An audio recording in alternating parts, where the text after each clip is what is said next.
Tantas vezes sinto que o mundo tenso, abrindo para o medo e a confusão.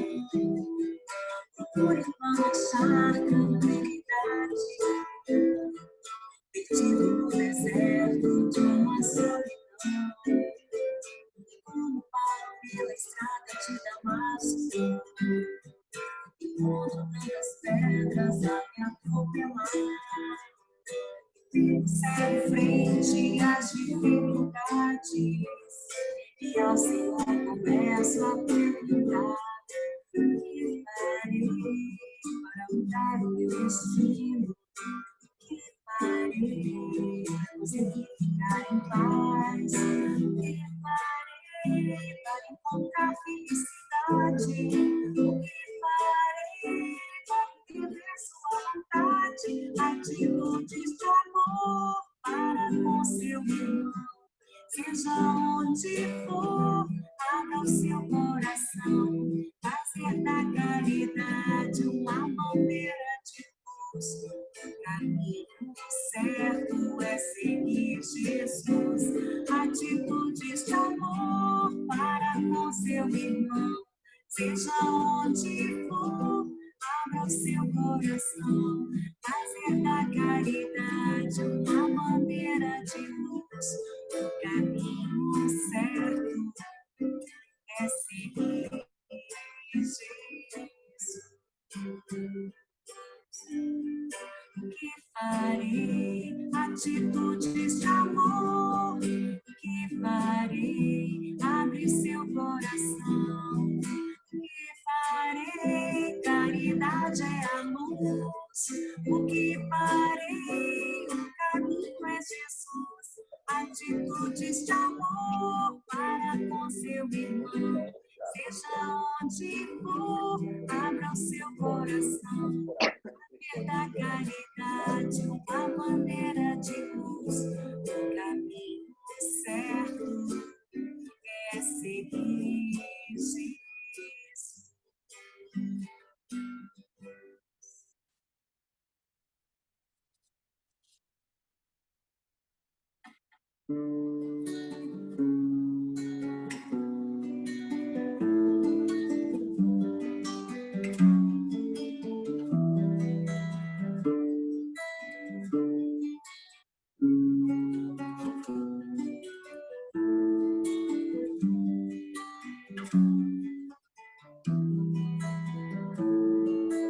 Caminheiro no caminho, em busca da direção, da expulsão do paraíso, a terra da promissão. No suor de vosso rosto, angariareis o pão. No estertor de vossos partos, uma dada evolução. Viver é crescer, e crescer é sofrido. Caridade e oração, alívio no coração.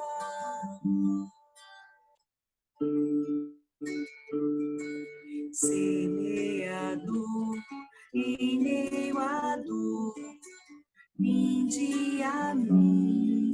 Se estáis cansados, meu peso é leve, jugo suave, já não é sentida a dor. Bendito Consolador.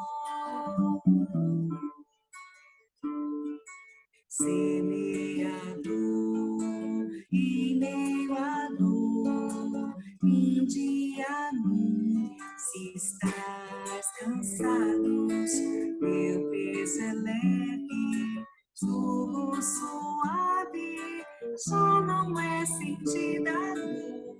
Bendito Consolador.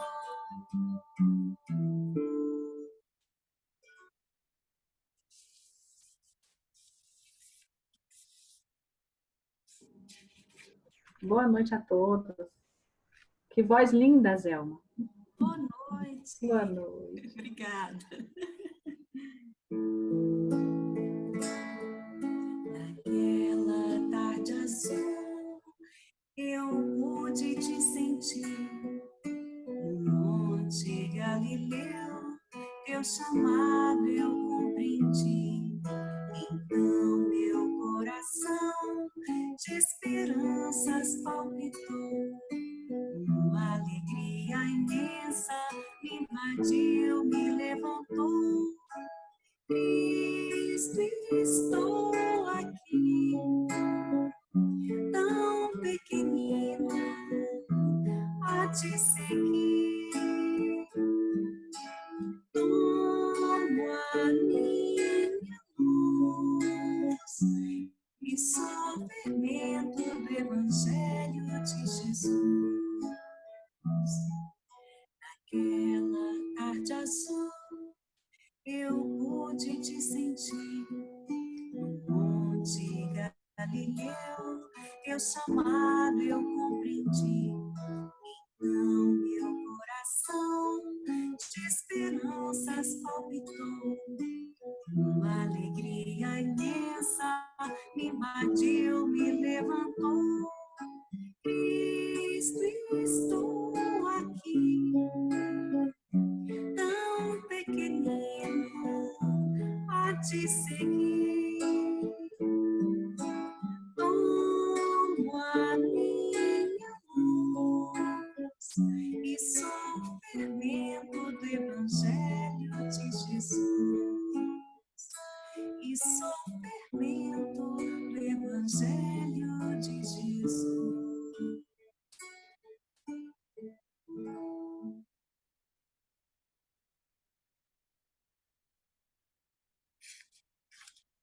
A hora que tiver faltando, a hora que estiver quase na hora, me fala para eu cantar a última música, tá bom? Ok.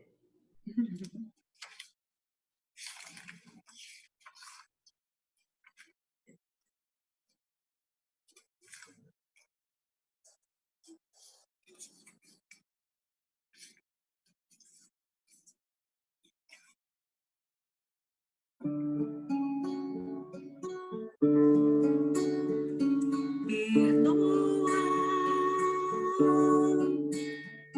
releva,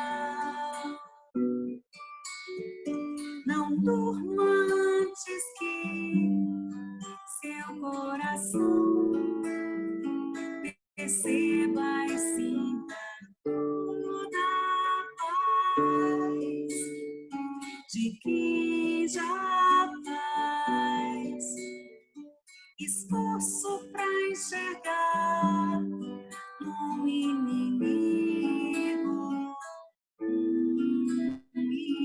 irmão. Perdão, acalma, serena alma, rejuvenesce, fortalece amor na vibração. Respira, faz uma oração, pede a Jesus para aquele irmão que desconhece a lei de ação e reação. Respira, faz oração, nada te acontece em vão. Mostra outra face, a face do perdão. Perdoa, releva, não durma antes que seu coração perceba e sinta toda a paz de quem já faz esforço para enxergar no inimigo, irmão.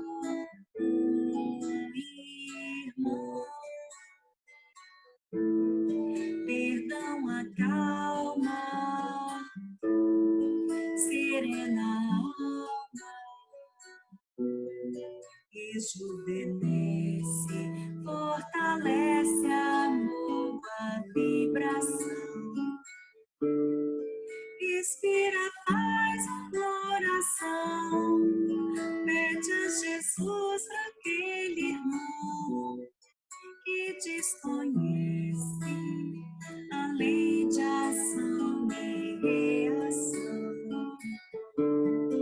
Inspira, faz oração, nada te acontece em vão.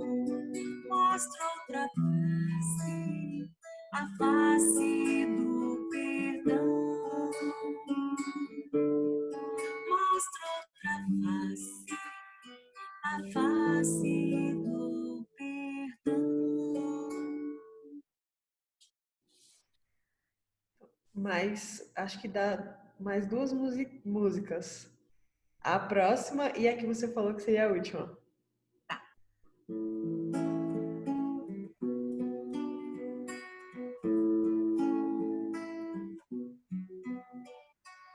Venha me engatinhando, todo meio bambu, pra lá e pra cá, fazendo um biquinho lindo.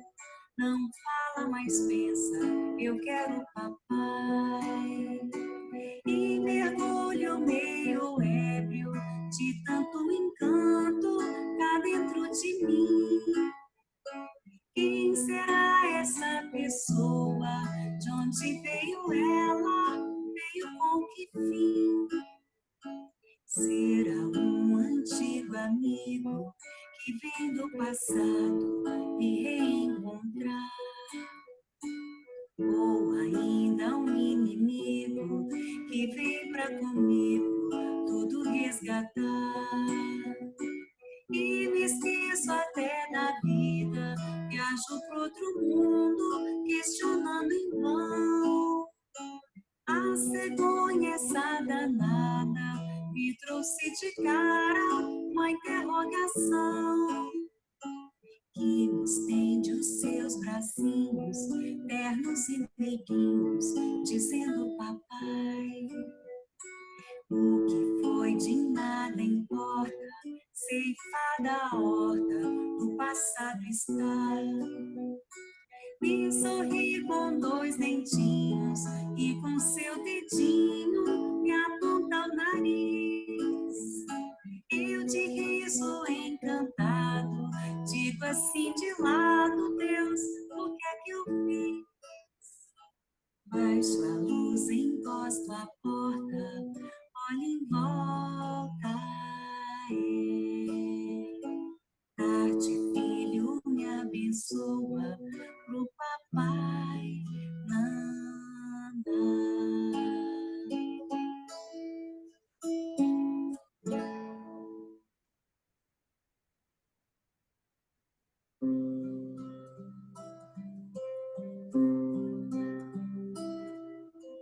Pai, Deus protetor, aqui me ponho aos teus pés pra lhe falar. Pai, pequeno eu sou, mas seu amor me deu a chance de poder recomeçar. Por isso eu peço em oração, ilumine meu caminho de cristão, que eu jamais esqueça o que eu tenho nas mãos, a doutrina da consolação. Pai, meu Criador, bênção maior, tesouro igual neste lugar. Pai, ó meu Senhor, com gratidão lhe peço forças para fazer multiplicar no lar, na casa de oração,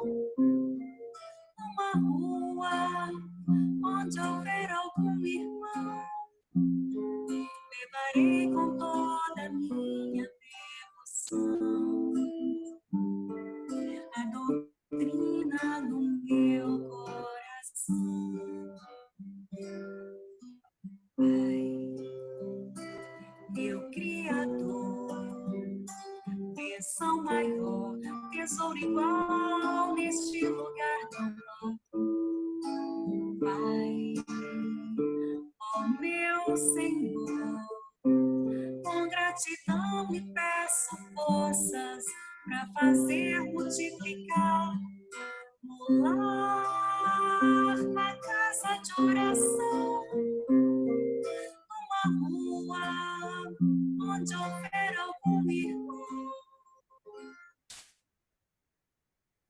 Levarei com toda a minha devoção a doutrina do meu coração.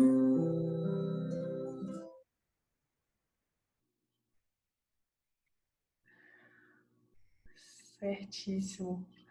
Boa noite, Fé e Amor. Tudo bem com todo mundo?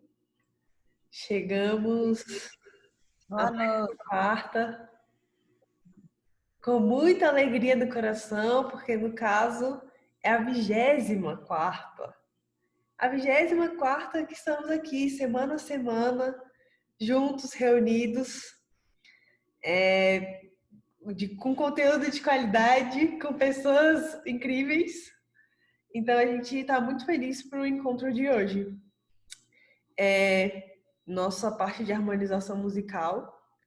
Para quem não conhece, não conhecia, é a Zelma, que nos agraciou aí com a sua voz. Sempre bom te ouvir, a Zelma. E essa altura eu já considero de verdade parte integrante da equipe Fé e Amor. Então, assim, eu já te considerei, tá? Então, acabou, tá definido. Tá claro. Sempre à disposição. Que bom. Enfim, foi um momento muito lindo para aquecer nossos corações. E sem mais delongas, vamos para a leitura inicial para a gente começar aí a nossa apresentação. Fica aí mais uma vez o nosso obrigado aí para a Zelma. A leitura que eu separei de aqui hoje é do livro Caminho, Verdade e Vida. E é a de número 15, chama Conversão. Diz assim, deixa eu arrumar aqui. E tu, quando te converteres, confirma teus irmãos. Jesus. Não é tão fácil a conversão do homem quanto afirmam os portadores de convicções apressadas. Muitos dizem eu creio, mas poucos podem declarar estou transformado. As palavras do mestre a Simão Pedro são muito simbólicas. Jesus proferiu-as na véspera do Calvário, na hora grave da última reunião com os discípulos. Recomendava ao pescador de Cafarnaum confirmasse os irmãos na fé quando se convertesse. Acresce notar que Pedro sempre foi o seu mais ativo companheiro de apostolado. O mestre preferia sempre a sua casa singela para exercer o divino ministério do amor.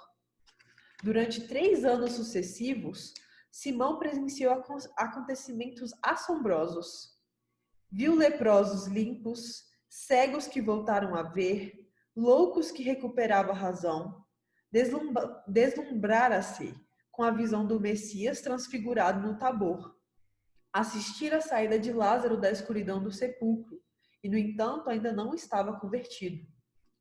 Seriam necessários os trabalhos imensos de Jerusalém, os sacrifícios pessoais, as lutas enormes consigo mesmo, para que pudesse converter-se ao Evangelho e dar testemunho do Cristo aos seus irmãos. Não será por se maravilhar tua alma ante as revelações espirituais que estarás convertido e transformado para Jesus. Simão Pedro presenciou essas revelações com o próprio Messias e custou muito a obter esses títulos. Trabalhemos, portanto, por nos convertermos. Somente nessas condições estaremos habilitados para o testemunho. Então, essa foi a lição Conversão do livro Caminho, Verdade e Vida.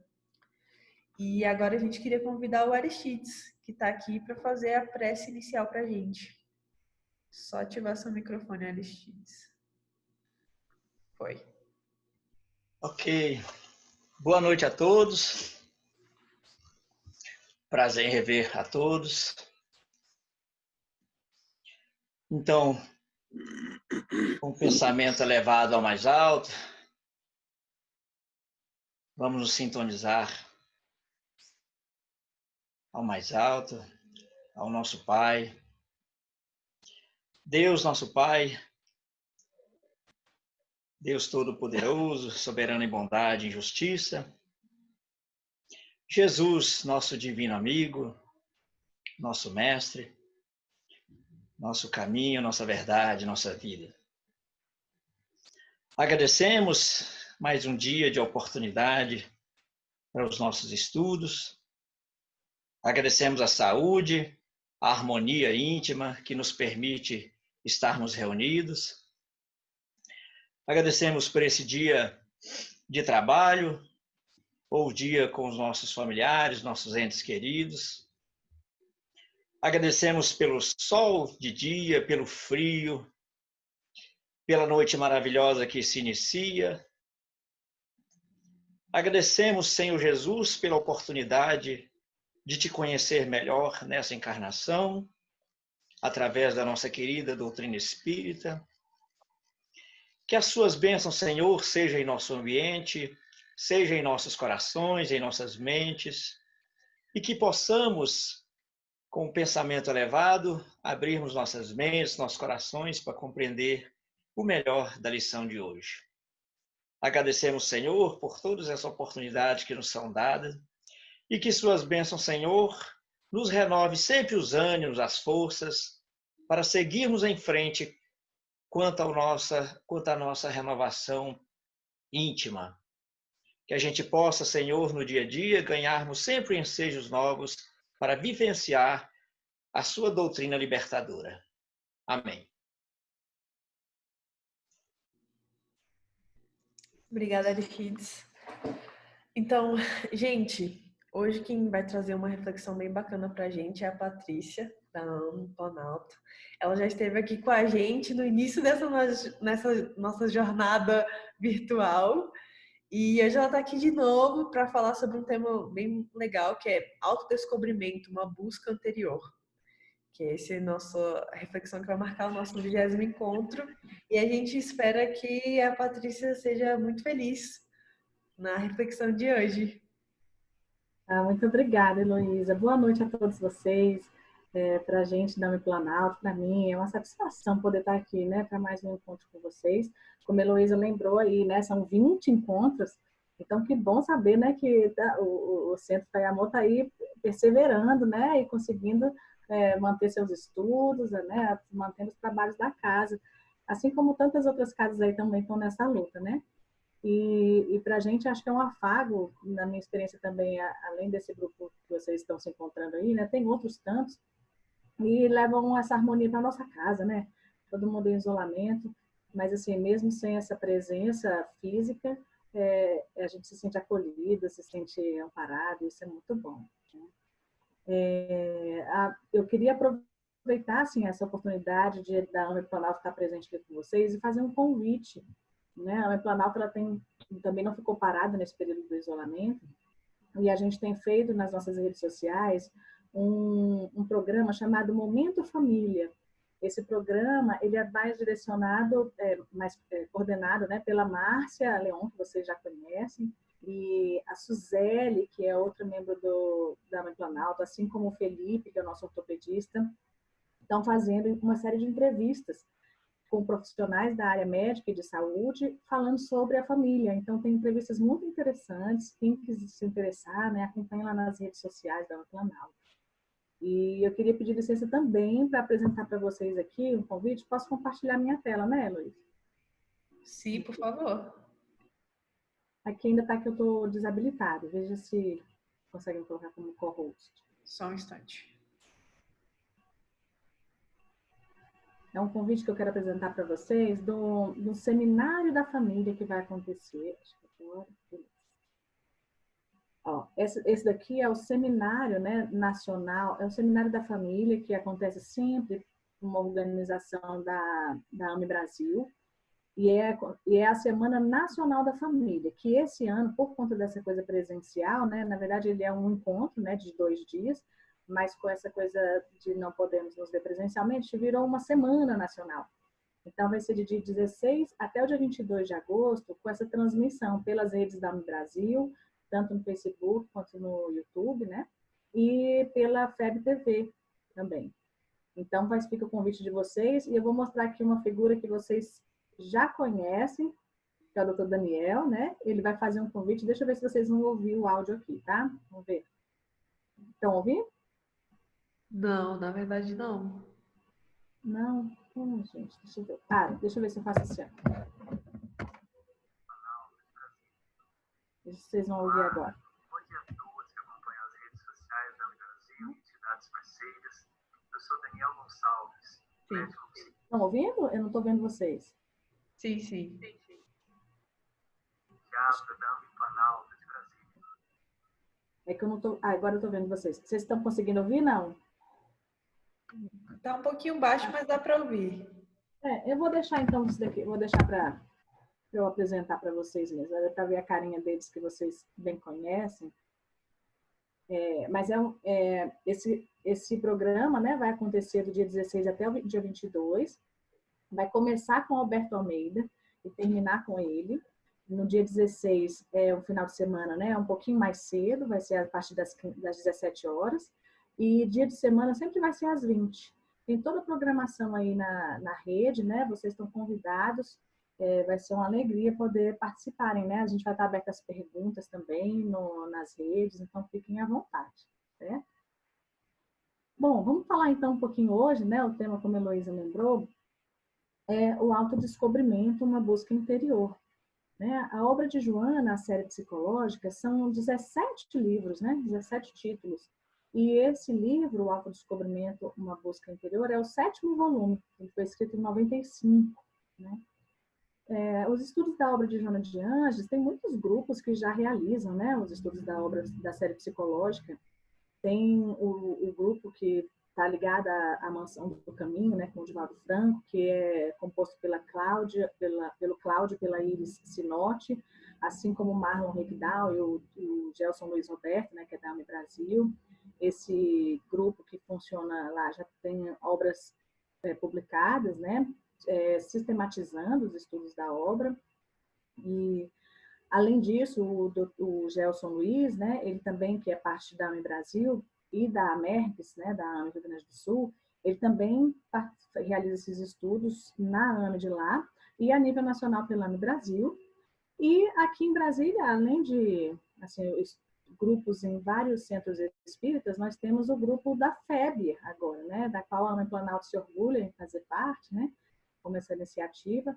A gente está lá, eu estou lá como representante da AME Planalto, mas nós temos o Daniel Campos, que é da AME Brasil, né, do Departamento de Saúde Mental da AME Brasil, e a gente está realizando lá também um estudo sistemático da obra psicológica de Joana. Aliás, estão todos convidados também, né? Acho que ainda tem disponibilidade, vai ser no formato online, a gente está fazendo lá na FEB, sempre às segundas-feiras à noite. Né? Então, não é um estudo fácil a obra de Joana de Ângeles, né? A gente sabe, tanta gente se empenha nisso, e, aliás, muita gente desiste da obra de Joana porque aparece um vocabulário e uma forma de apresentação difícil de compreender, né?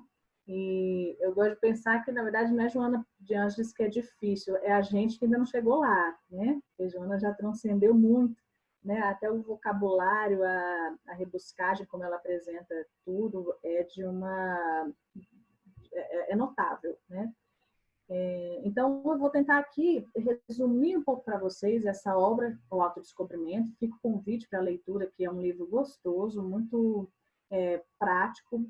É um livro que tem uma linguagem mais acessível, né? Algumas obras dela têm muito conteúdo psicológico mesmo, né? Conceitos mais específicos da área. Mas esse livro, essa obra, traz uma descrição deliciosa, assim, né? Então é mais fácil, mais agradável de ler. De estudar, né? Nós não lemos Joana de Ângeles, nós estudamos, né? Bom, eu trouxe aqui alguns pontos que são notáveis nessa obra. O primeiro que ela traz é sempre a lembrança de que nós somos deuses. Como disse Jesus, né? Não sabeis, vós que sois o templo de Deus, né? E que o Espírito de Deus habita em vós, está lá em Coríntios, né? Nós derivamos do psiquismo divino. E Joana de Ângeles coloca que, sendo derivados do psiquismo divino, nós temos todas as potencialidades divinas. E a gente deve se enxergar como seres integrais. Acontece que essas potencialidades precisam ser desenvolvidas ao longo da nossa evolução, né? E para isso a gente encarna, né? E também no período, né, entre vidas a gente tem o nosso desenvolvimento moral. Um outro ponto que ela traz que é importantíssimo é que a plenitude é o nosso destino. A gente está fadado à perfeição, né? E isso, claro, faz muita referência ao que Kardec nos traz quanto à lei do progresso, né? Lá no capítulo 8 do Livro dos Espíritos, né? A gente tem o progresso intelectual e o moral, e Joana de Ângeles reforça que muitas vezes o nosso progresso intelectual, né, cognitivo, ele vem antes do nosso progresso moral. E que, sendo isso um fato, a gente deve se empenhar nesse progresso moral também, né, na velocidade desse progresso moral. Um outro ponto importante é que ela fala que nessa busca pelo nosso progresso, né, a gente acaba se encontrando historicamente até em diferentes níveis de consciência, né? E se a gente for pensar, a gente passa por essa evolução, né, de nível de consciência, tanto no aspecto filogenético, vamos pensar assim, na nossa espécie, a gente vai passando por isso, desde lá da Era da Pedra, né, até quando a gente começou, né, antes da Revolução Industrial, a forma como o homem se relacionava com o mundo e com os outros, né, foi mostrando uma gradação no nosso nível de consciência. Hoje, cada vez mais, né, exigentes e muito, se a gente for comparar, né, muito superiores em termos intelectuais, especialmente às gerações anteriores, né, a outras eras. Mas também a gente tem essa evolução em termos ontogenéticos, ou seja, na nossa própria história, desde bebezinhos até a idade adulta que temos hoje, a gente passa por isso. E esses níveis que vão lá desde o instinto, né, Joana descreve, o instinto é o primeiro momento, depois vem a sensação, a emoção, o sentimento, a razão, e aí a gente, né, um ponto que a gente ainda não está, que é a intuição, e Joana de Ângeles coloca que a gente ainda vai chegar ao nível de consciência cósmica, que é a consciência plena de quem nós somos, né? É quando os nossos conteúdos inconscientes vão estar todos sendo percebidos por nós. Então, esse é um ponto interessante, porque se a gente for pensar na nossa história, né, da nossa espécie, né, completa, mas também na nossa história individual, a gente tem níveis que ela descreve como de sono. São aqueles níveis em que a gente está dormente, a gente não se dá conta das coisas ao redor, né? E especialmente dos valores mais edificantes, dos valores morais que devem ser cultivados. A gente não se dá conta das nossas potencialidades divinas, né? E ela fala que a maioria de nós realmente vive em estado de sono, em que a maior parte do que a gente percebe da gente, né, na verdade, assim, quando a gente está nesse estado de sono, a gente pouco percebe dessa parte inconsciente. E a busca, a autodescoberta, como o título do livro sugere, é que a gente faça essa busca interior, que a gente se volte para dentro e procure ali as potencialidades, os valores reais, que a gente se desfaça da ilusão e que a gente consiga fazer essa transformação, né, após essa autodescoberta. E é sobre isso, então, que a gente vai discorrer um pouco mais, tendo em vista esses 3 pontos aí principais desse livro dela. É importante a gente pensar no nosso contexto, porque, considerando a sociedade moderna que a gente vive, tem sempre aquela dualidade entre o ter e o ser, né? O quanto a nossa vida física alimenta a nossa busca pelo ter. É pelo ter, desde ter dinheiro, a ter beleza, ter poder, né? E a gente pouco se preocupa com o ser, que é o que Joana nos traz como a necessidade. No dia que a gente perceber, que a gente conseguir viver tal como somos seres imortais, a gente vai conseguir se dar conta do ser, né? Muitas vezes o que parece nos faltar é essa dimensão da nossa imortalidade, do fragmento que é da nossa história, essa vida física, né? Então, entre o ter e o ser, Joana fala que a gente vai passando por um processo de autodescoberta. até que a gente consiga, como é a nossa fatalidade, perceber os reais valores que a gente deve cultivar e a nossa potencialidade mesmo. Eu gosto de pensar, e Joana coloca em outras obras, que nós temos uma evolução que pode ser uma evolução horizontal, que é essa evolução aqui da vida física, né? Essa evolução horizontal são as etapas. A gente nasce, estuda, cresce, né? Vive em família, sai de casa, estuda, trabalha, casa, tem filhos, envelhece. Essa é uma progressão horizontal, que Joana coloca como são as etapas da nossa vida física. Mas a gente deve buscar uma evolução vertical. E aí é justamente sobre esses níveis de consciência que a gente vai galgando e alcançando até chegar no nível de consciência plena, né? Perceber todos os nossos conteúdos de maneira ordenada, de maneira organizada e plena, né? O que acontece muito na nossa sociedade, e é descrito muito por ela, é que a gente fica nessa busca, nesse caminho horizontal, e quando chega lá no final, é que parece que a gente conquistou tudo, o trabalho já está tudo ok, a família está bem estabelecida, às vezes até o ninho já está vazio, né? Como muitos pais já passam. Eu chego até lá no final e vejo que não tem mais para onde ir. O que eu vou fazer depois? Agora que eu aposentei, eu faço o quê? Né? Agora que eu já sou o diretor executivo daquela empresa. Agora que eu já conquistei, né, todos os pares românticos que eu queria.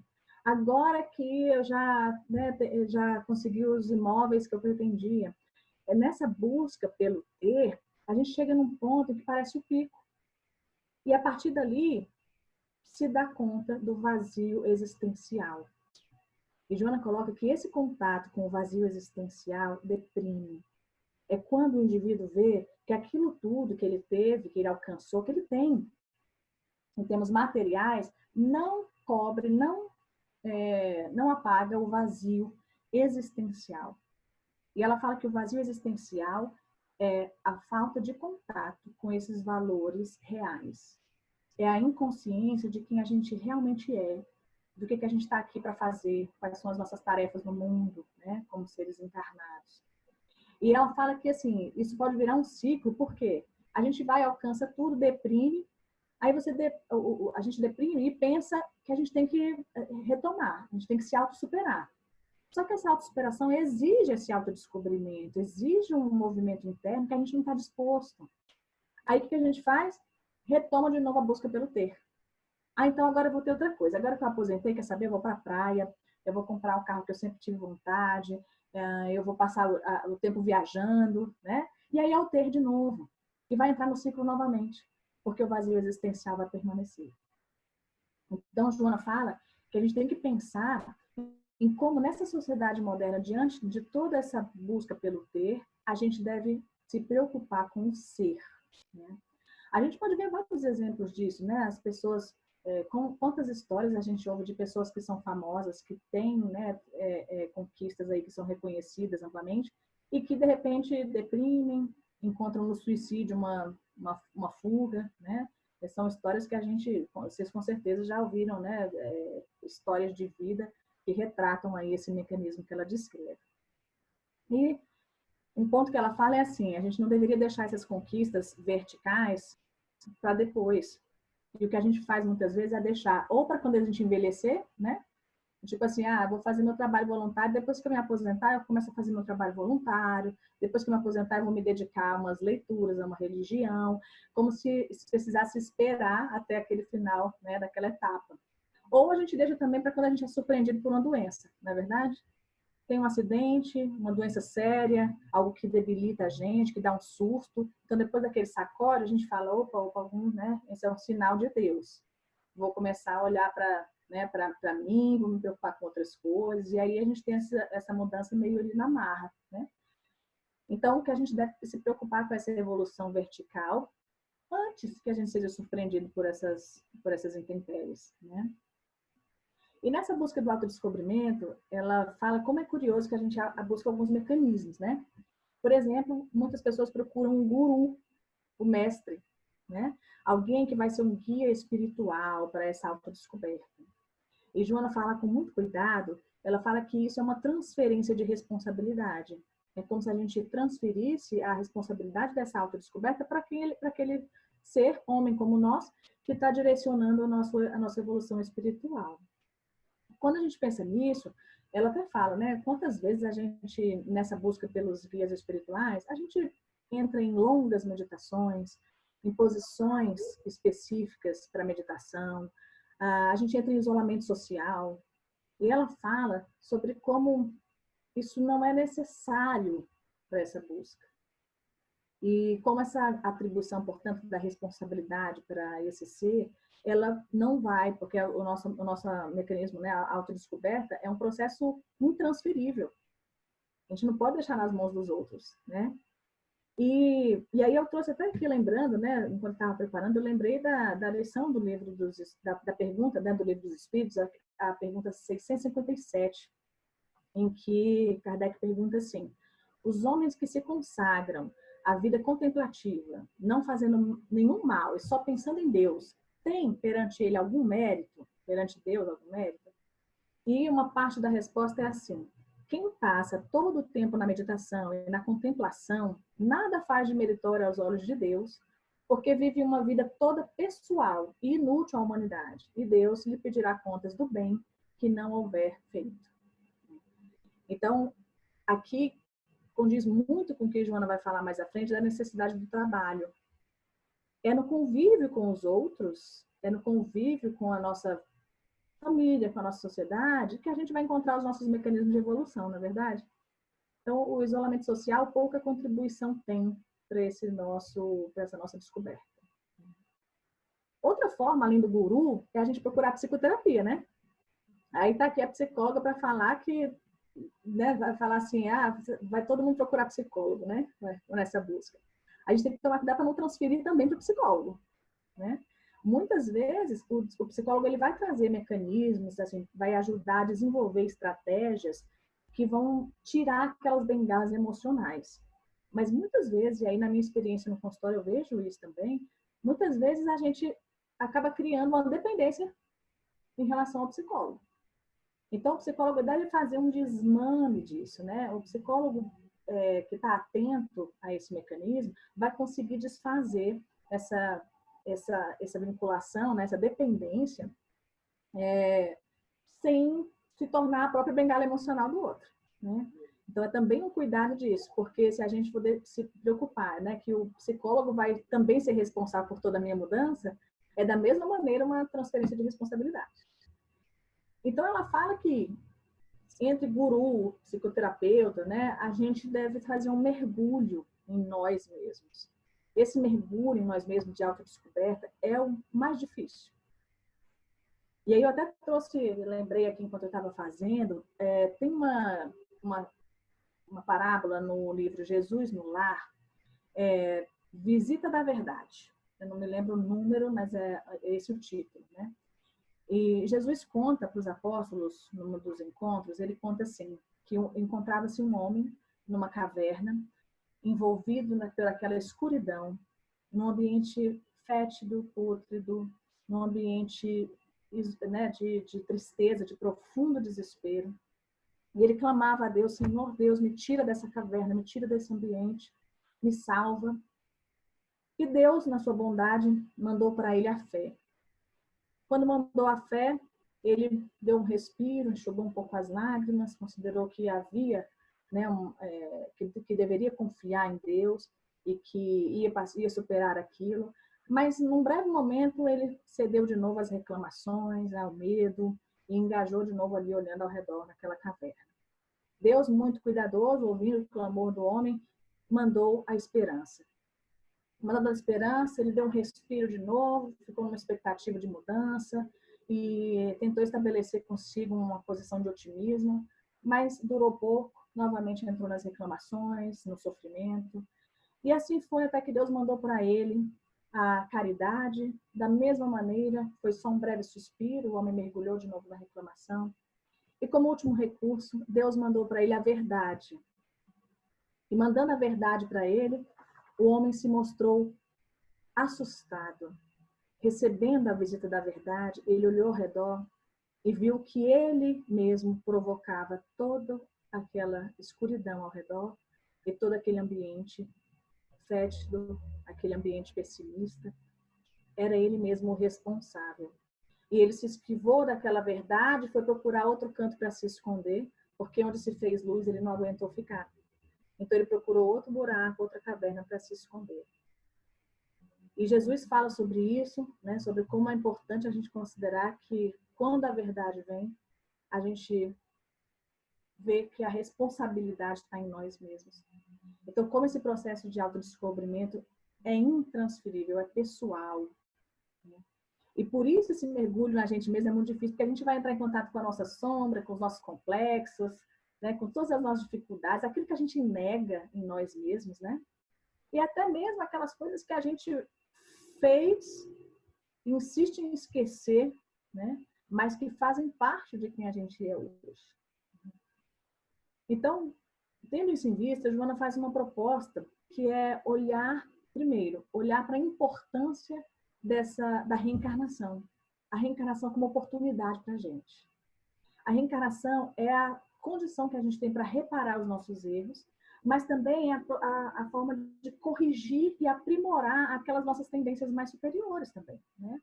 A gente corrige as inferiores e aprimora as nossas potencialidades, as nossas tendências superiores. E a gente tem que aceitar e perceber, talvez aí a visão, né, que Joana fala para a gente, tanto que a gente deve se enxergar como seres imortais, da gente perceber a vida física com a sua transitoriedade, com a temporariedade da vida física, né? A gente tem do nascimento até a morte apenas fenômenos naturais. No nascimento, uma aglomeração de moléculas, né, para a formação do nosso corpo. Na morte, também uma desagregação de moléculas. E nesse meio termo, né, entre o nascimento e a morte física, a gente fica enfrentando aqui um monte de desafio, né? O desafio em cada um dos contextos da nossa vida, os sofrimentos que aparecem.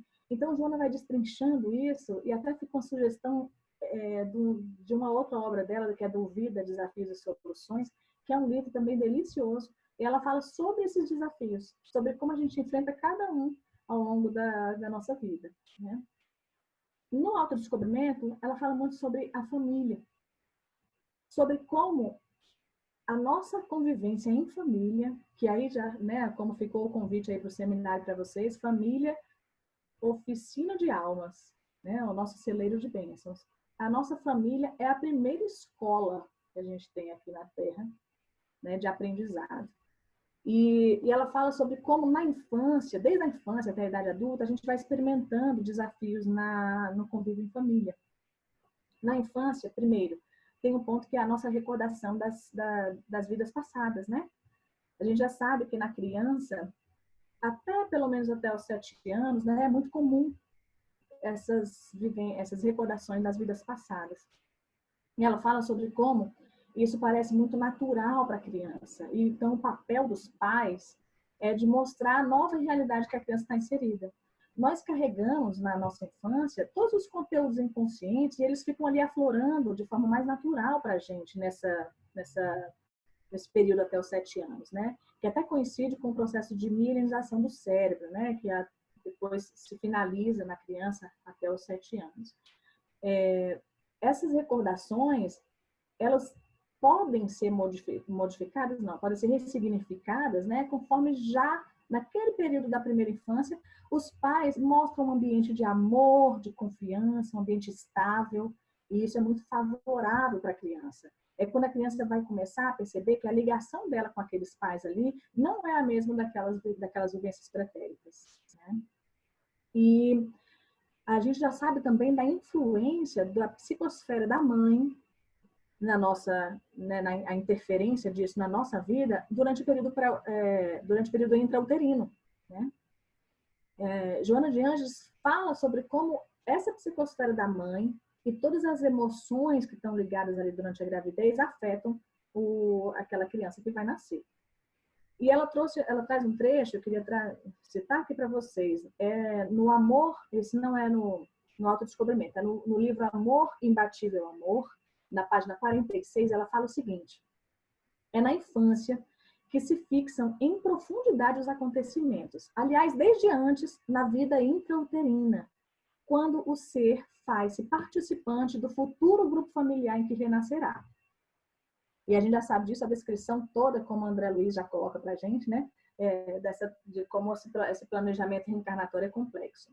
As impressões, ela continua, as impressões de aceitação, assim como a de rejeição, se lhe esculpirão em profundidade, abençoando com o amor e a segurança, ou dilacerando o sistema emocional que passará a sofrer com as animosidades do que foi objeto. Vejam bem, a aceitação da gente, o acolhimento, o amor, assim como se a gente rejeita, né, ou se afasta, tem um efeito sobre a criança. Essa é a página 46 do Amor Imbatível Amor, para quem quiser contar. Então, muito bem, a gente está falando aqui da infância, mas vamos seguir um pouquinho mais, né? Mesmo na adolescência, o papel dos pais no psiquismo da criança, especialmente o papel da mãe, né, que carrega ali na vida intrauterina, tem um efeito importante que deve ser observado. Então, aqueles pais que são controladores, ou os pais frustrados que querem se realizar nos filhos, que projetam nos planos dos filhos as próprias conquistas, né? Aqueles pais que ficam dependentes dos filhos, que dependem do afeto, do amor, que vêm na condição, né? Que parecem barganhar o amor e a troca dos filhos. Essa é uma necessidade que os adultos devem ter, independente de ser pais, inclusive, né? E Joana coloca no livro Constelação Familiar, ela fala sobre como qualquer adulto assume um papel de educador em algum momento, seja como chefe, seja como coordenador do seu trabalho, seja como adulto em relação a outras crianças, né? Então, como é necessário que a gente se observe nisso. Os adultos devem resolver as próprias mazelas antes de se colocar, né, numa posição de educador, seja para quem for, né? Além disso, como é necessário, né, gente, uma adaptação da gente à vida moderna. Divaldo Franco fala demais que assim, a gente tem que se adaptar, tem que se ajustar. Hoje está aí a vida, né, rede social, a forma de comunicação das crianças com os pais é diferente de como era nas gerações anteriores, né? Nas minhas e às vezes na geração dos meus pais, inclusive, ainda mais, né? E como a gente tem que estar adaptado, acompanhar essa mudança para se fazer perto. Mas a gente não precisa, né? São aqueles modelos parentais que a gente tem que perceber. A gente precisa ser amiguinho, né? A gente tem que ter um papel de educador, que somos, né? Aliás, são os filhos que nos foram confiados, a gente tem essa responsabilidade, mas que a gente consiga se colocar em conexão com eles, né? Então, esse é um ponto importante na fala de Joana em relação à família. E ela coloca em outras obras tantos, né? Ela fala sobre isso. É importante bem para uma criança, para a gente na adolescência, superar aqueles acidentes do passado. A gente olhar para trás, saindo do papel de vítima, se colocando como autor da própria biografia, né? Outros de nós, né, às vezes aceitamos que algumas dificuldades, olha só, veja só como é que meu pai fazia comigo, né? De pessoa assim, porque meu pai sempre fez tal coisa. Se minha mãe não tivesse me incentivado, se minha mãe tivesse me incentivado, eu não ia ser assim hoje, né? Considerando que algumas coisas que nos aconteceram são erros dos nossos pais. Até podem ser, mas se a gente fica assumindo aquilo como vítima, né, vai ser muito mais difícil superar. Então, ela fala sobre essa superação desses acidentes, dessas dificuldades no passado, enxergando em nós a nossa responsabilidade. E seguindo a partir dali, sendo autor da própria vida.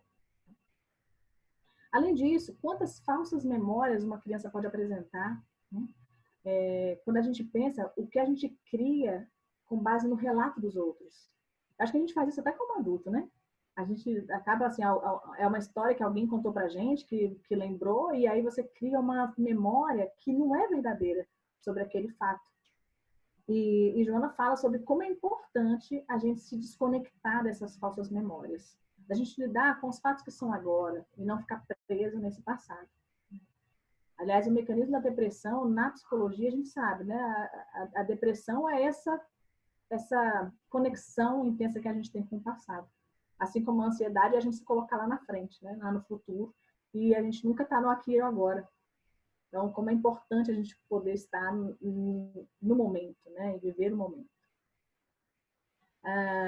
Joana fala, eu vou trazer, na verdade, um dos estudos do Cláudio Sinotti, lá da Bahia, né? No grupo de Valdo Franco, ele fala assim, uma citação no Espelhos da Alma, numa jornada terapêutica, que é um livro interessantíssimo. Deixa eu mostrar a cara deles aqui. É um livro, ó, fica aí uma sugestão do livro, Espelhos da Alma, uma jornada terapêutica, para quem quiser acompanhar. É um livro muito gostoso de ler, uma linguagem muito clara, tá? É do Núcleo de Estudos de Joana de Anjos lá. Ele fala assim, ó, lamentavelmente, há muitíssimos pais que persistem em considerar os filhos sempre como crianças, porque eles próprios não querem envelhecer, nem renunciar à autoridade e ao poder de pais. Agindo desse modo, eles exercem sobre os filhos uma influência altamente desastrosa, que pode tirar-lhes todas as condições e ocasiões para assumirem a sua responsabilidade individual. Então, aí eu lembro até de uma fala que a minha avó dizia. Minha avó dizia assim, se você não faz seu filho chorar hoje, você vai chorar por eles depois. Já ouviram essa expressão? Né? Uma referência de como esses, né, às vezes são condições que exigem, situações que exigem do pai a disciplina, a dureza, né, a rigidez, que vai ensinar para o filho. Né? Então, que possa depois assumir essa responsabilidade de ser autônomo na sua vida. Aí eu vou pensar, a gente está falando aqui da vida em família, mas depois da vida em família, a gente se abre para o mundo social, né? No nosso crescimento assim, ao longo da vida física. E no mundo social, como a gente tem que lidar com a diferença que existe entre a ilusão e a realidade. E aí, naqueles níveis de consciência que eu falei há pouco sobre o sono, Joana fala que assim, que nesse estado de sono, a gente só vive a ilusão. A ilusão são aqueles prazeres da vida física, né? São os prazeres imediatos, são aquelas pessoas que só vivem buscando a própria realização, que ainda estão muito mergulhadas no egoísmo, no orgulho. E a gente precisa se desfazer disso, desconstruir essa ilusão e lidar com a realidade. A realidade que não é a comparação com os outros, a realidade que vai te colocar em contato com os valores reais, aqueles valores que você deve desenvolver aqui, visando a imortalidade. Então, é muito diferente se pensar em como, né, em como a gente está aqui na Terra, em como a gente está na nossa vida, e em quem a gente é. E Joana fala que essa autodescoberta vai nos mostrar as nossas características, mas não a personalidade que a gente mostra aqui, né, no dia a dia, nesse convívio, as personas, né, as máscaras que a gente veste aqui no dia a dia. Vai mostrar quem a gente realmente é, aquele ser que a gente foi construindo ao longo das existências.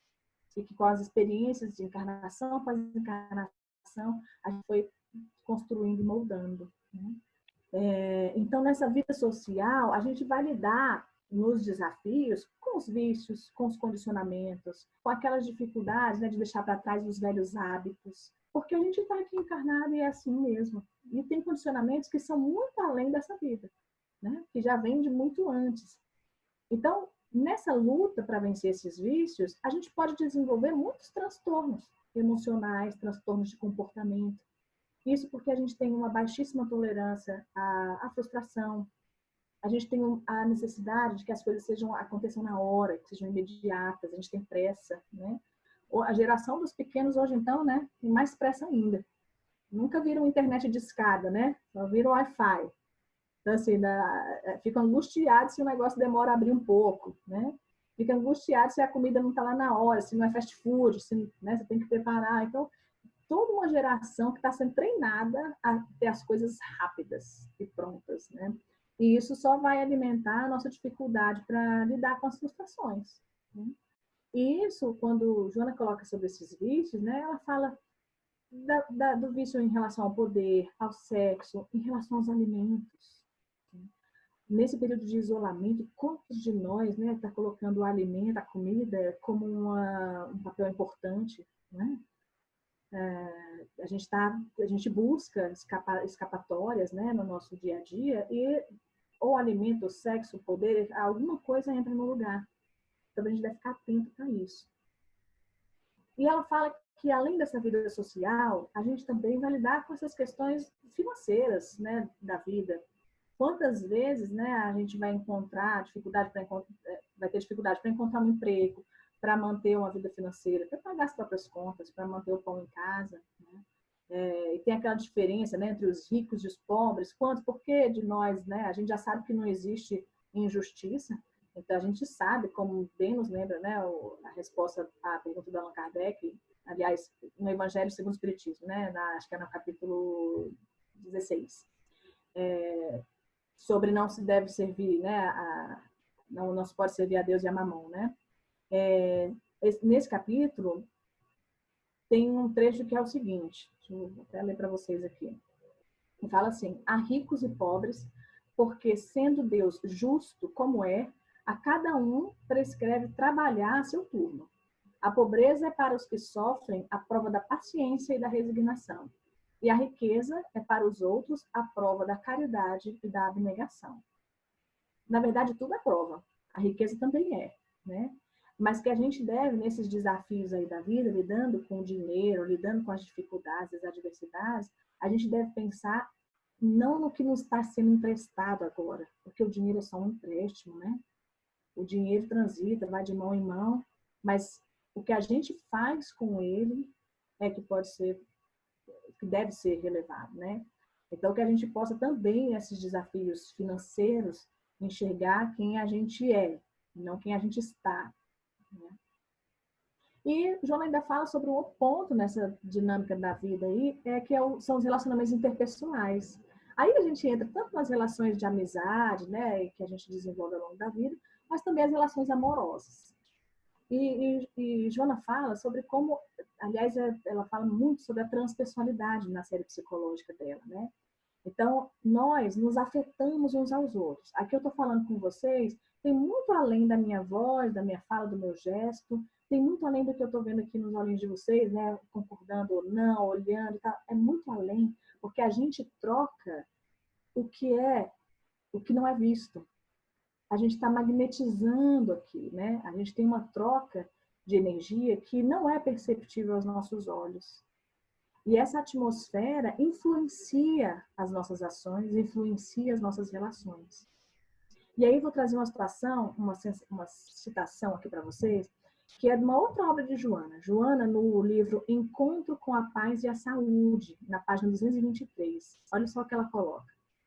A proposta de Jesus, que é o psicoterapeuta por excelência, conclamando a que somente se deve fazer ao próximo aquilo que deseja que ele faça, estabelece uma diretriz valiosa de segurança em favor da saúde integral como defluente do amor em toda a sua extensão, demonstrando que os relacionamentos pessoais são expressões de intercâmbio emocional e espiritual.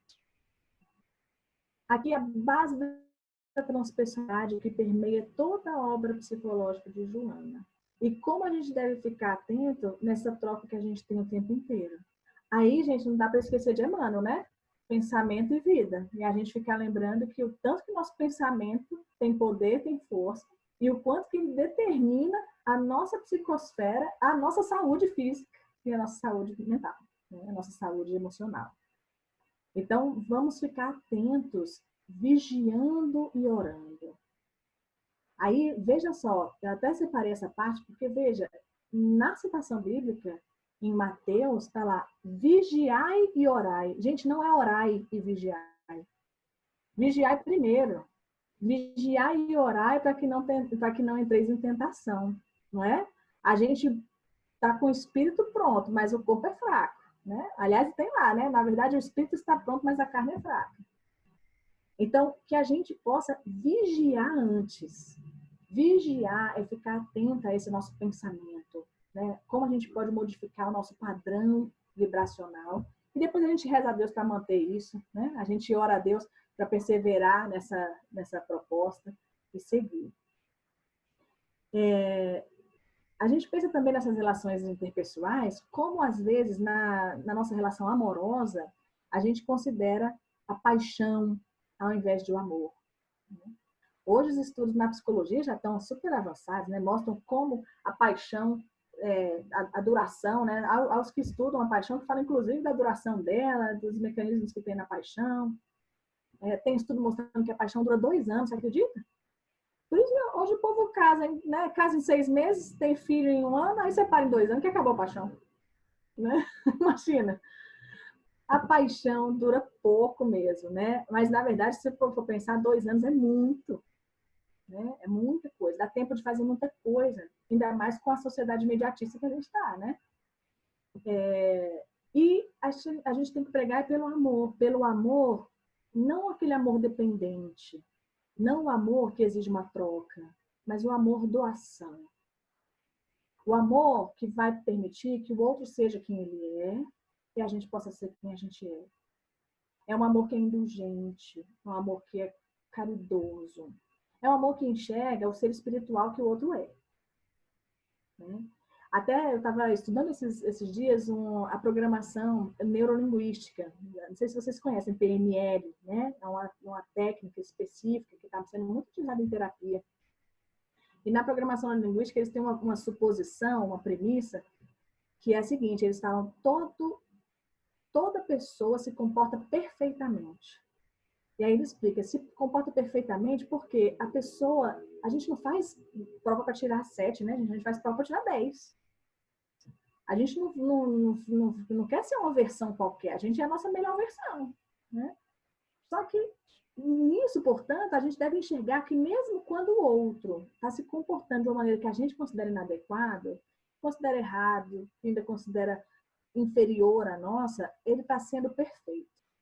A história dele, as experiências dele o conduziram até aquele ponto. Ele é perfeito na ação dele. E aí cabe a gente um olhar diferenciado, né? Um olhar cuidadoso para o outro. Então, nessa vida, além da vida amorosa, na vida em comunidade, a gente deve se preocupar com essa troca fraterna, com o amor doação, né, sempre se preocupar em injetar o ânimo, injetar o otimismo ao redor e não o pessimismo. Quantos, né, nessa situação de isolamento, estão cercados pela ideia pessimista, né? Pelas tragédias.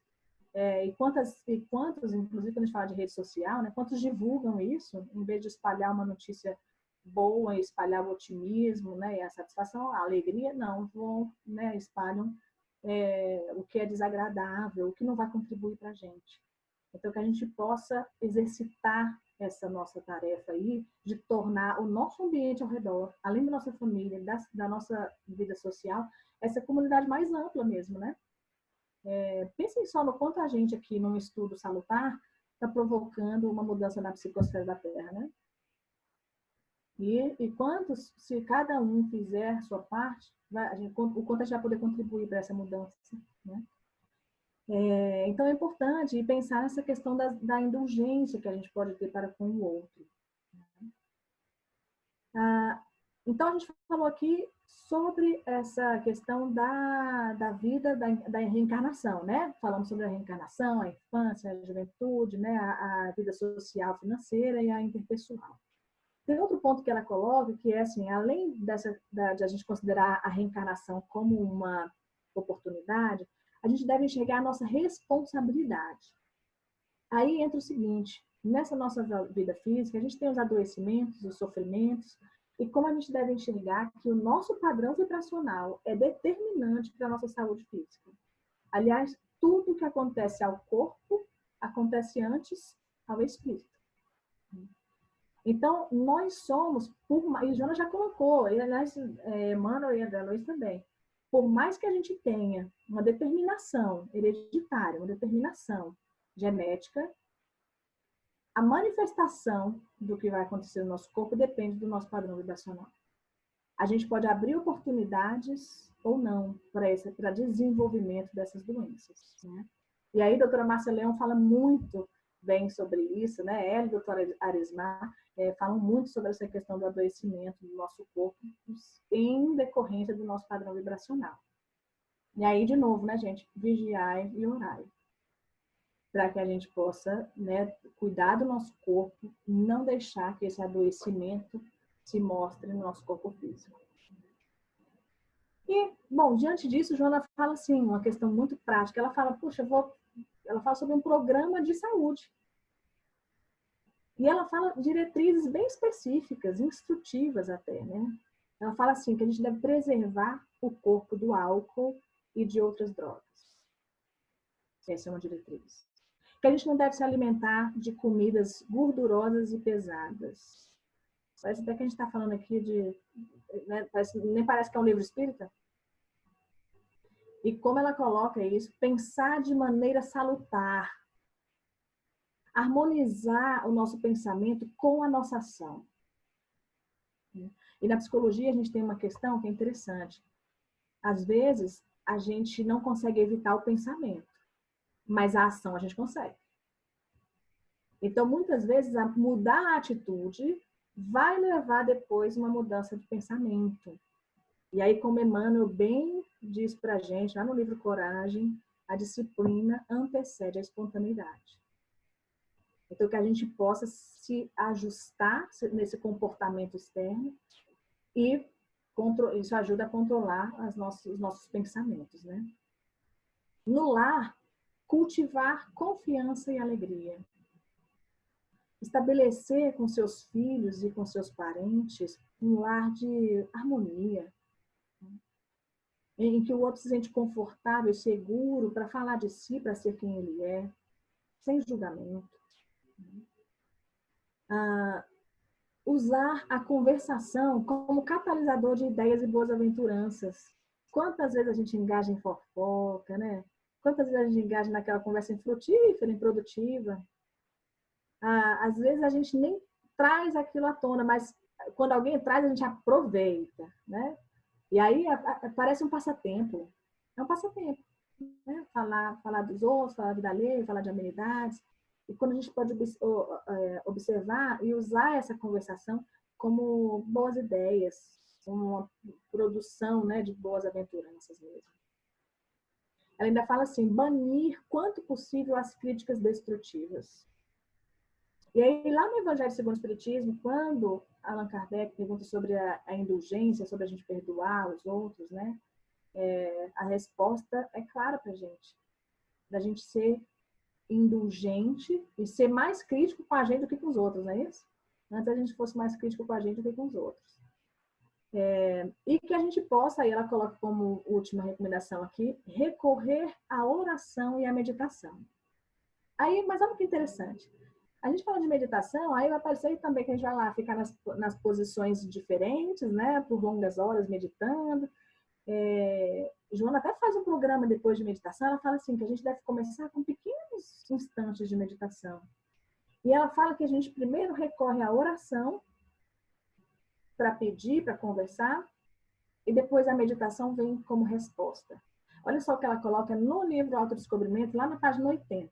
Ela fala assim, recorrer à oração, qual sedento no rumo da fonte vitalizadora, sustentando o espírito, né, e refrigerando-se na paz. Meditar em silêncio, a fim de observar a resposta divina e capacitar-se dos conteúdos da inspiração para alcançar as metas essenciais da existência. Então, a oração, é um telefone. A gente reza, entra em prece, entra em oração, se conecta com a divindade maior e em meditação, no silêncio do seu coração, você ouve a resposta. Se for pensar, no silêncio do coração, a gente ouve a resposta de nós mesmos. Vós sois deuses. A resposta está aí dentro. E nessa conexão com a divindade maior, que é a nossa origem, que é a nossa fonte, a gente consegue encontrar a resposta. Por que hoje, né, como a gente fala no mecanismo nas filosofias orientais, essa busca da resposta, né, ela está ali no silenciar e ouvir a si mesmo. Né? Calar a voz e ouvir aquele pensamento que vai vir intuitivamente, né, em resposta para a gente. E, é claro, a gente está falando de tudo, mas é difícil a beça, não é? Não é fácil fazer qualquer uma dessas etapas aí. Se a gente for pensar, até comer é diferente, até comer é difícil, a gente está falando sobre alimentação agora, né? Eu estou aqui em casa atacando os doces. Toda hora eu ataco um doce. E aí, até isso, a gente controlar o nosso desejo, nossa vontade pelo alimento, imagina o resto todo, né? Eu penso que eu vou estar lascada quando estiver lá no umbral, né? Que eu não vou vai demorar para ir para alguma colônia, mas quando estiver lá no umbral e que alguém já lê meu pensamento de cara, não tem nem como voltar atrás, né? Porque agora a gente pensa e pode não falar, mas vai chegar, lá não tem, já foi. A pessoa já viu, já, né? Então, controlar o pensamento da gente, nossa, que dificuldade. Então, ela fala sobre como a gente pode vencer isso disciplinando a vontade. E aí, eu acho até que na fala aqui com vocês, naquela palestra, a gente falou sobre a vontade.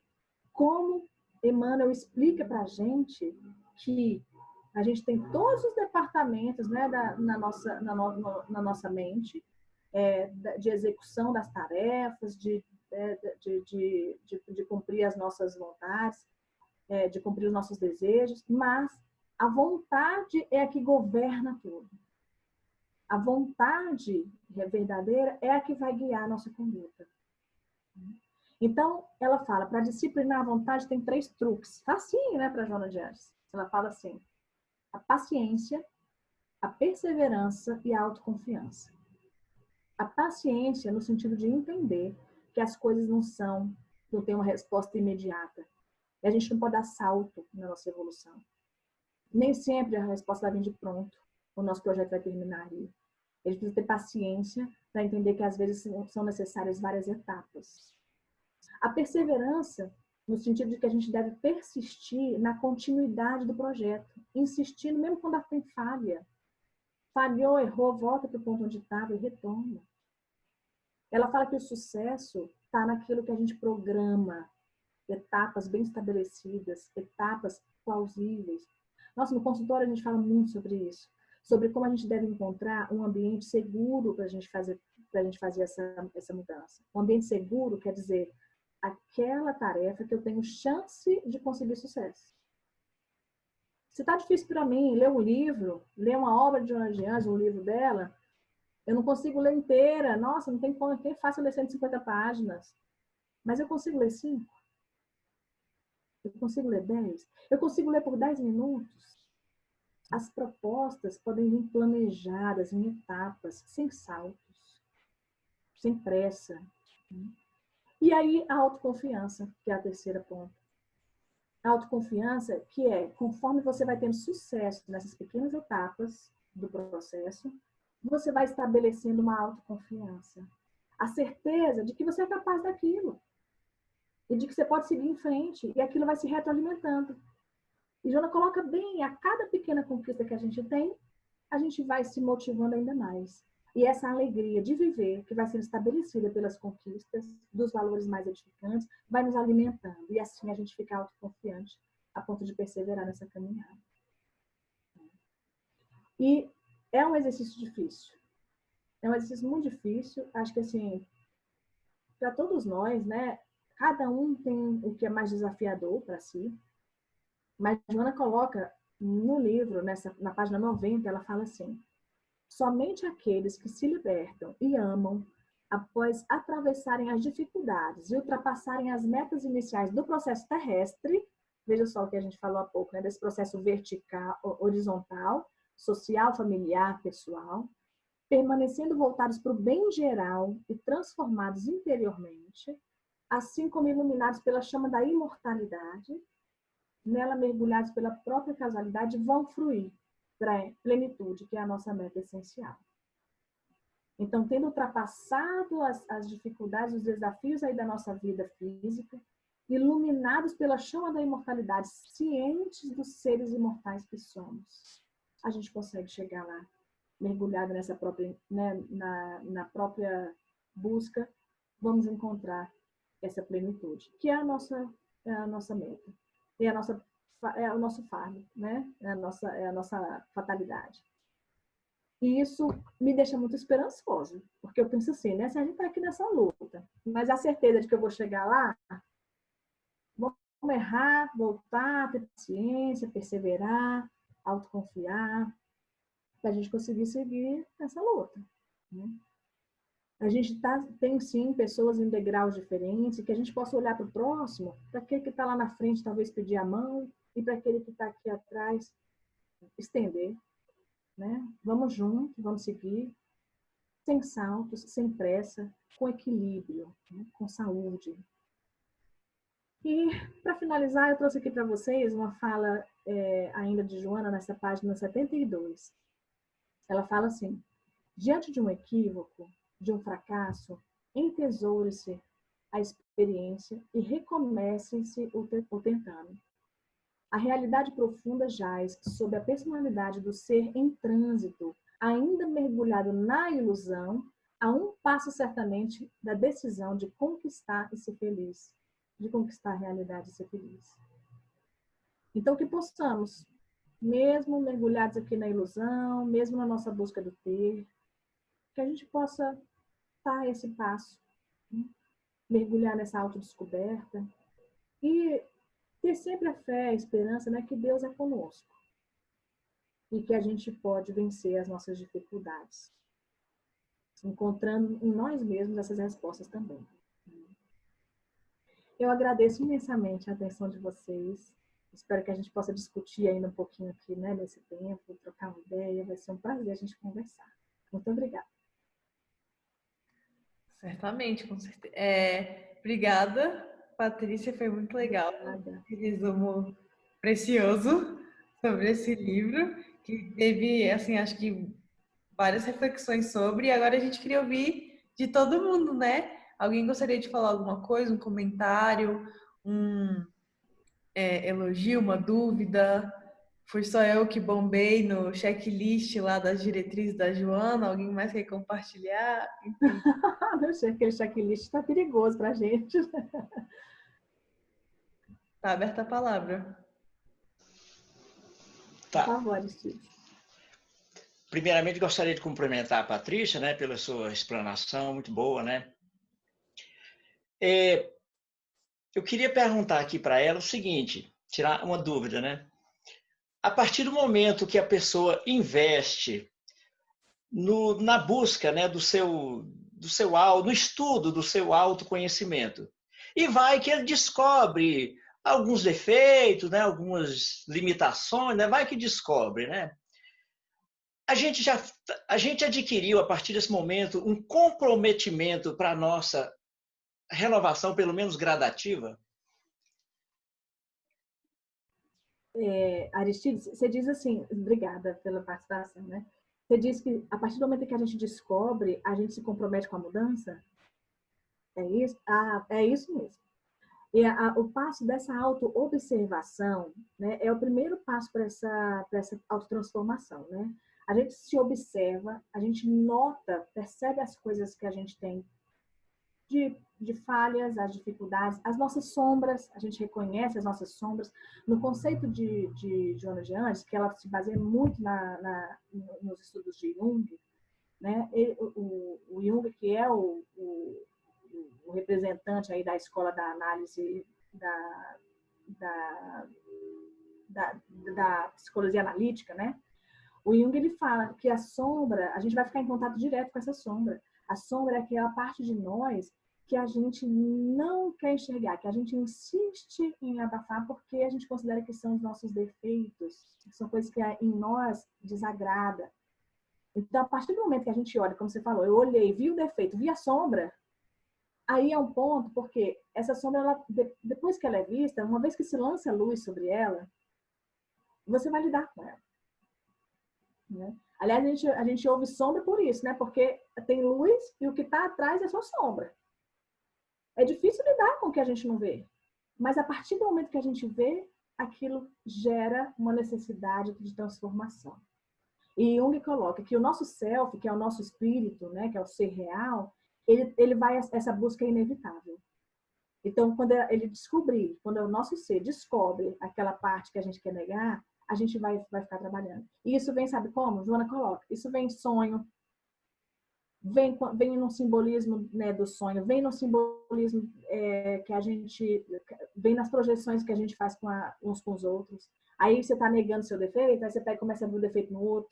Assim, viu como aquela fulana é abusada? Que não é abusada, só quer saber tudo, não sei o que, na hora que você vê, você está se comportando igualzinho. parece sou eu também quero saber tudo, né? Tô aqui falando alta, né? Exibida, querendo, né, ser palestrante. Você percebe? O que você enxerga no outro é projeção do que você tem em você, né? Então, se eu for te responder a pergunta, a partir do momento que você se auto-observa, que você nota aquele defeito, é como se você estabelecesse um compromisso com a mudança. Né? Porque, aliás, é bem isso, né? A ignorância é uma bênção, né? Porque se a gente ignorar, a gente não vai nem ser cobrado por isso, né? Como Deus sabe bem a nossa intenção de conhecimento da gente, né? Mas a partir do momento que a gente vê, que a gente sabe, se espera uma mudança. Né? Mais alguém gostaria de falar? Bacana, agradeço aí a resposta dela. Obrigada, Ok. Aristides. Mais alguém gostaria de fazer alguma pergunta, comentário?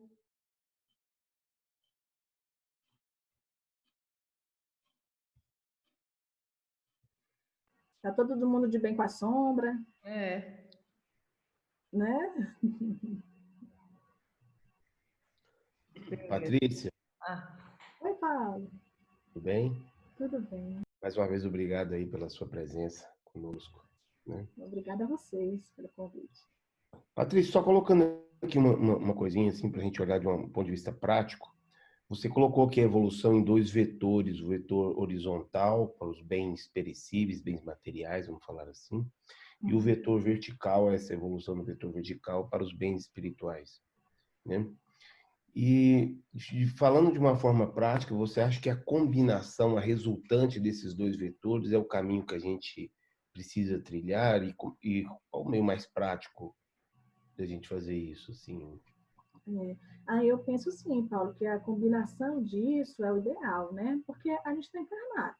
Essas etapas horizontais, e Joana fala, a gente tem que cumprir essas etapas, né? Assim, o ideal é que a gente passe por elas. Então, as etapas horizontais a gente vai viver. Só que se a gente viver só só a etapa horizontal, a gente está se esquecendo do ser. Né?